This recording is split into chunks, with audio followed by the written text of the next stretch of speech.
Everyone, do you remember the financial crisis that swept the globe in 2008? That very moment when a giant investment bank called Lehman Brothers went bankrupt, shaking the entire global financial system to its core. Watching countless people lose their life savings, someone thought, if we can no longer trust the central institutions we believed in, like banks or governments, can't we control our own money ourselves? In the midst of this immense chaos and distrust, there were anonymous people envisioning a completely new solution that didn't follow the old rules. It was a radical idea to build trust not through banks or governments, but solely through encrypted code. And one answer to this fundamental question is what we're here to talk about today: Bitcoin.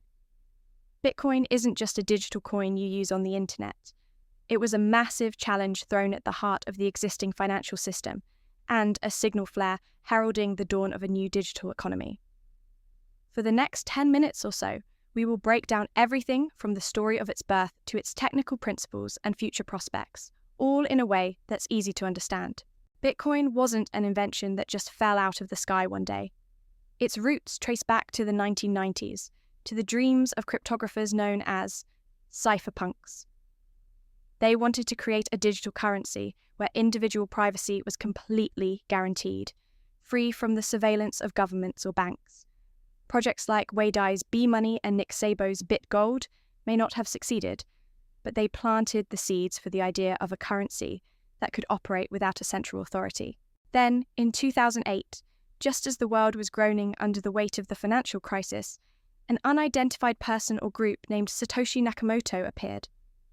They published a paper on the internet, just 9 pages long, titled Bitcoin, a peer-to-peer electronic cash system. The core of this white paper was crystal clear. It presented a way for individuals to securely exchange money online without an intermediary like a bank. It solved the double spending problem using cryptographic technology. On January 3rd, 2009, Satoshi brought Bitcoin into the real world by creating the very first block of the network, the Genesis block. And within the code of this first block, he embedded a very meaningful message. It was the headline from the front page of the Times newspaper in the UK at that time: Chancellor on brink of second bailout for banks. This wasn't just a simple note. It was a powerful declaration to the world that Bitcoin was born as a direct response to the failures of the existing financial system. So, how can Bitcoin operate without banks? The secret lies in blockchain technology. You don't need to think of blockchain as something complicated. Just imagine it as a digital public ledger that is copied and stored on countless computers all over the world. When a transaction occurs, these transactions are bundled together about every 10 minutes to create a new page called a block, and this page is then securely linked to the previous page with a cryptographic hash. It's literally a chain of blocks. This structure is powerful because once something is recorded, it's virtually impossible to change. If someone tried to secretly alter a past transaction record, the links to all the blocks that come after it would break. The manipulation attempt would be immediately exposed to everyone participating in the network. Furthermore, since this ledger isn't stored on one company's server but is distributed all over the world, the network never stops, even if a hacker attacks a single server. This is what we call decentralization. A Bitcoin transaction isn't like sending a file. It's the act of recording ownership has been transferred in this public ledger. This is where public key cryptography comes in. To put it simply, there are 2 keys: a public key, which acts like your account number that you give to others to receive money, and a private key, which acts as your password or personal seal to authorize sending money. Only transactions signed with a private key are validated, and if you lose this private key, your assets are lost forever. So, how are new Bitcoins created? Through a process called mining.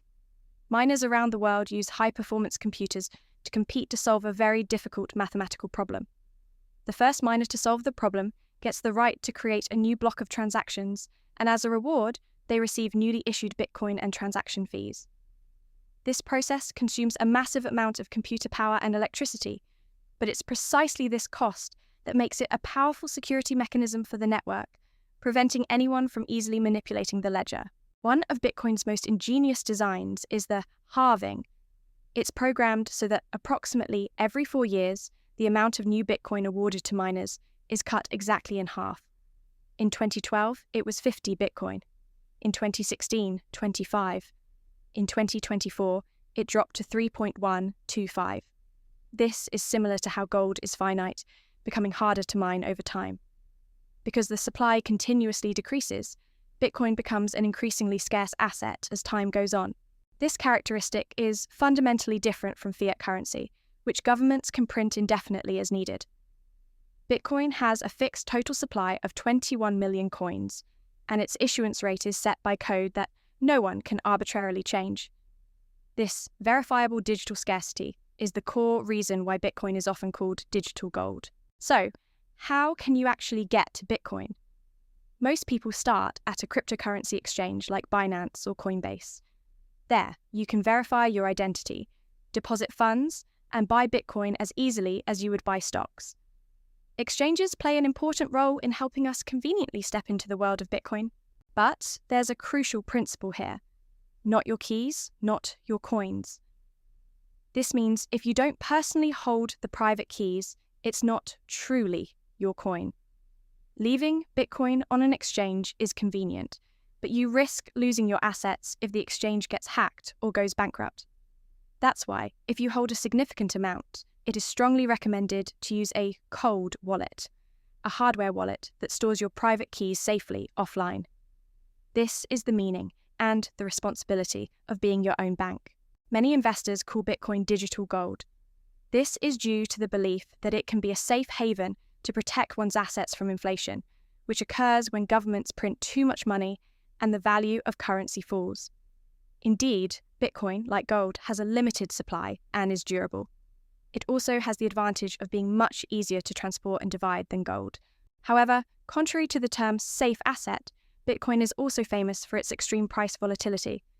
This is because its history is still short, it's in the process of price discovery, and it attracts a lot of speculative demand.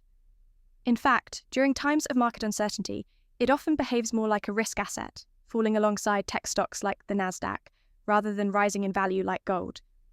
Bitcoin holds the potential of digital gold, but it is still an asset in transition. Bitcoin has an inherent limitation. Its transaction processing speed is slow.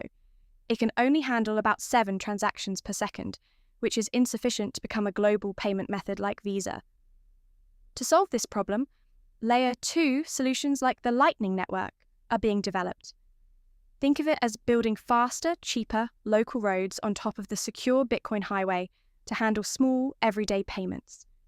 It remains to be seen if this will allow Bitcoin to evolve beyond just a store of value and into a medium of exchange. One of the biggest criticisms of Bitcoin is its massive energy consumption.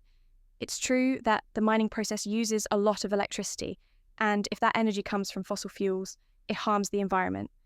But what's interesting is that miners, in their pursuit of profit, seek out the cheapest electricity in the world.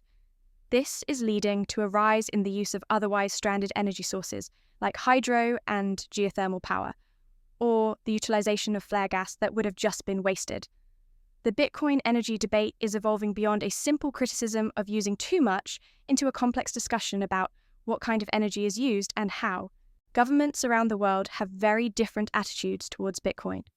The US and Europe are showing signs of integrating it into the mainstream financial system, with the recent approval of Bitcoin spot ETFs from giant asset managers like BlackRock being a prime example. On the other hand, China has completely banned Bitcoin and is promoting its own state-controlled digital yuan. As you can see, regulations aren't just about technology. They're also a matter of national financial sovereignty and philosophy. Bitcoin began as a niche experiment among a few cryptographers and has now grown into a multi-trillion-dollar financial asset watched by the entire world. Its core values are its decentralization, not belonging to any single nation or institution, and its unchangeable scarcity. In an era where national debts are rising globally and the value of money is being questioned, the alternative that Bitcoin presents is becoming increasingly attractive to more and more people. Of course, Bitcoin's future is not guaranteed. It still faces numerous challenges, including regulatory uncertainty, price volatility, and technical limitations. No one can say for sure whether Bitcoin will fully establish itself as digital gold or remain a failed experiment. But the reason it's important to understand Bitcoin isn't because its success is certain. It's because the questions it raises about money, trust, and power, things we've always taken for granted, are so fundamental to the future of finance. Bitcoin is more than just a technology. It's a massive challenge to the existing financial system, and that revolution is still ongoing. I hope that today's video has helped you even just a little in understanding this monumental shift. Thank you.